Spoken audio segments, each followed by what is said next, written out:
Bonjour à tous, Info Marine 3 largue les amarres ce mois-ci, ou plus exactement celle du sous-marin Daphné, puisque cette émission va se dérouler intégralement à partir de ce bâtiment.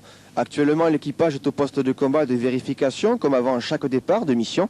En ce qui nous concerne, durant ces 30 minutes de magazine, nous allons aborder les différents aspects du sous-marin, ses missions, la vie à bord, et il sera bien sûr question de propulsion. Mais pour vous parler plus en détail de ce sous-marin, l'un des plus anciens actuellement en service dans notre marine, le premier sujet a pris des airs d'historique. La Daphné fête ce mois-ci ses 30 ans. 7 officiers et 46 hommes d'équipage se partagent aujourd'hui ses 58 mètres de long. 1976, le premier maître Warad est à bord. Il découvre la Daphné après 20 ans de sous-marin. Aujourd'hui retraité, il se souvient. J'arrivais de l'Argonaute et ensuite me retrouvant sur une Daphné, pour moi c'était le confort.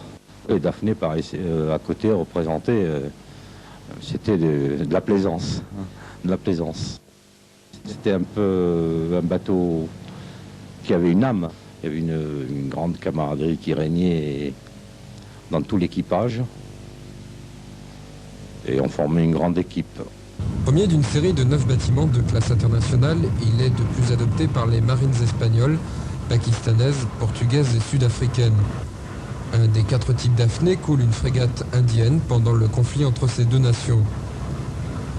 Véritable chasseur, ce bâtiment dispose de 8 tubes lance-torpilles sur sa proue et 4 sur l'arrière. Des torpilles d'ancienne et de nouvelle génération, à chaque fois débarquées pendant les périodes d'entretien.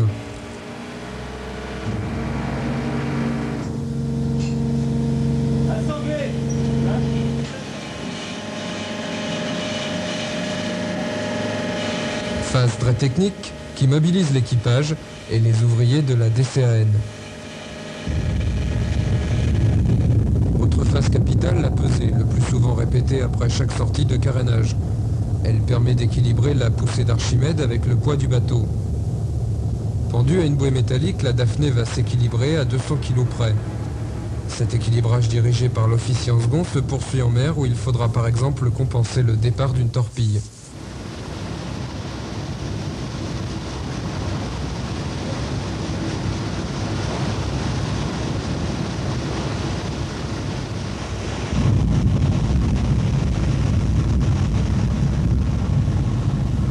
Suite de cette édition sur la passerelle du Daphné, dans ce qu'on appelle plus communément dans le jargon des sous-mariniers la baignoire. J'ai à mes côtés le capitaine de corvette Chapuis, commandant de ce bâtiment.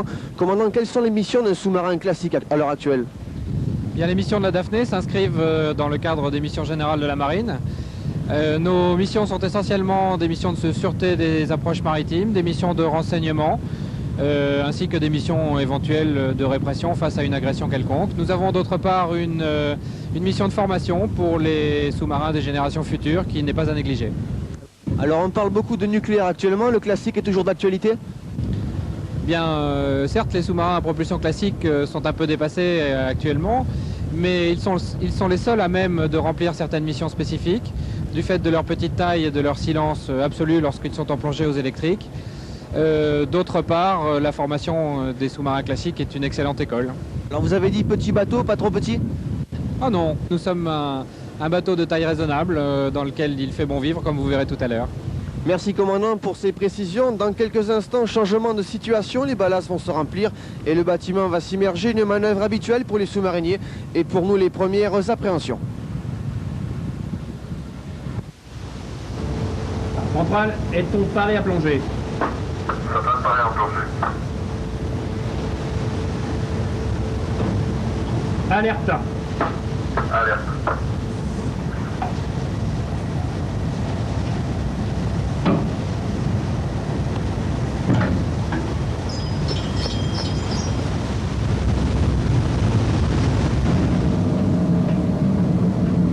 Purge, sac 4 de laine ouverte, clair pour les ouvertures de coque, clair pour les aériens, moteur et avocat. Bien, 12 mètres. 12 mètres. Ouvrez les centraux. Coup de purge ouvert. Bien.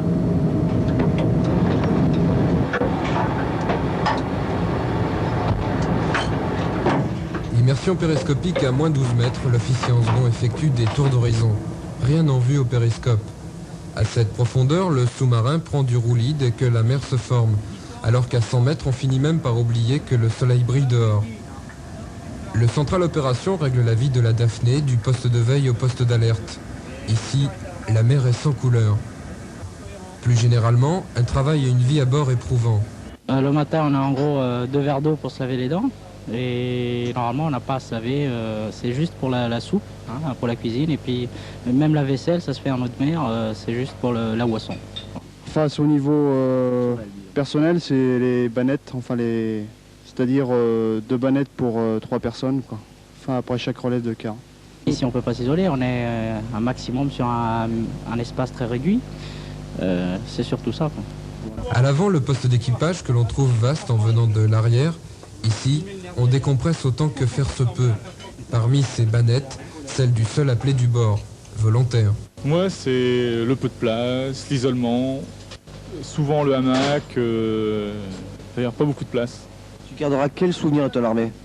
Les plongées, hein. On a toujours un peu une angoisse quand on descend quand même.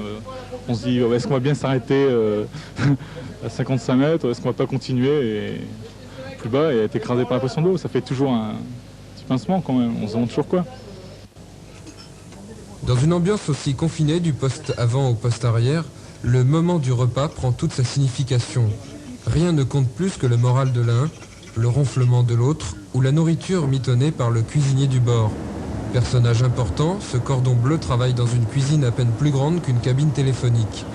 La nourriture est stockée ici, mais aussi dans le poste avant, exiguïté oblige.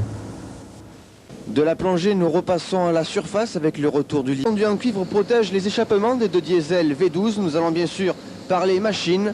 Une visite guidée signée du chef de quart.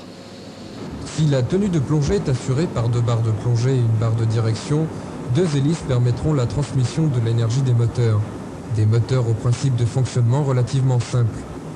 Sa propulsion est électrique, donc il possède 2 groupes de batteries, 2 tas de batteries qui se trouvent un peu plus en avant.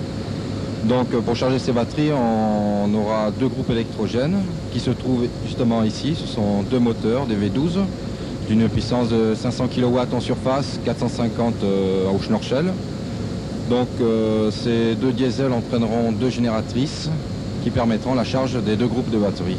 La propulsion électrique est utilisée constamment, c'est-à-dire les moteurs électriques sont toujours entraînés par les batteries et le diesel on lancera les diesels uniquement lorsque la tension batterie sera trop faible.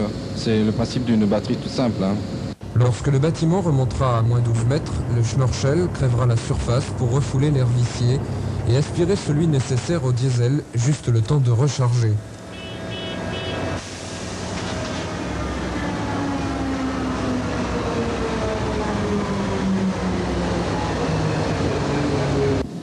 Voilà, j'espère que vous avez pu apprécier les qualités de ce bâtiment.